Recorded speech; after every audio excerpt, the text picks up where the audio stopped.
aabangan. In a short while po ay makakasama na po natin ang mahal na Pangulo dito po sa Batasang Pambansa. In a while po ay maglaland na po ang chopper ng Pangulo rito sa Batasan. Buti na lang maganda ang panahon, Gab. Actually nga po, Yusek, ayon naman po sa latest forecast ng Pag-asa, patuloy na nakakaapekto ang southwest monsoon o habagat sa Luzon. Kaya para sa magagawin rin po dito sa area ng Batasang Pambansa, magdala pa rin po tayo ng payong at maghanda sa pag-ulan. Actually po, traditionally po, Yusek, no, dumarating ang Pangulo sa Batasang Pambansa sakay ng presidential chopper. Pero ang final mode of arrival niya ay nakadepende pa rin sa panahon, assessment sa security and safety at desisyon ng Presidential Security at Protocol. Kung hindi ligtas ang paglipad dahil sa masamang panahon, may mga nakahandang alternative ground movement at adjusted arrival protocol. Pero ngayong araw po, ayan nga po, ay natatanaw natin na naka-chopper po ang Pangulo papunta dito sa Batasan kung saan gaganapin ang kanyang State of the Nation address. Yan nga dahil sa panahon ng habagat at madalas na afternoon thunderstorms sa July, normal na may weather monitoring mula sa Pag-asa at may real-time coordination ang security at protocol teams.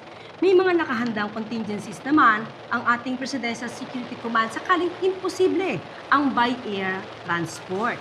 Kaya sa mga nakatutok po sa bahay, weather permitting ang chopper arrival. Kung hindi safe, may ground option. Ang final word, syempre, magagaling pa rin sa Presidential Security at Protocol.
Sa pagdating po ng Pangulo ay ito nga po ay nagkaroon siya ng arrival honors at sasalubungin po siya ng mga pinuno ng dalawang kapulungan at ng itinalagang Congressional Reception Committee. Nandyan sina House Speaker Faustino Bogie III at Senate President Sherwin Gatchalian. Nandito rin po si Armed Forces of the Philippines Chief of Staff General Antonio Navarrete. Sa reception party dyan sa may rear entrance, kasama rin po sina Senator Kiko Pangilinan at sino pa ba yung nakita natin? Andyan pa po si Senator Juan Miguel Zubiri,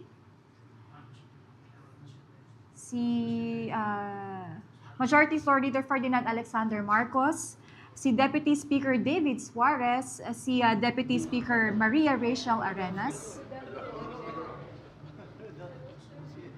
at iba pa pong mga officials and guests sa House of Representatives.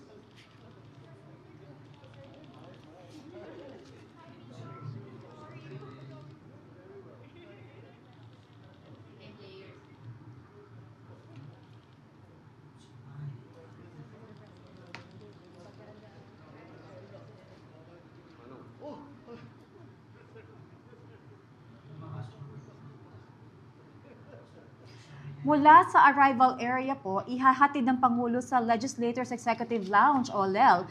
Dito karaniwang nagkakaroon ng courtesy meeting kasama ang mga pinuno ng Kongreso bago ang formal entry sa plenary hall.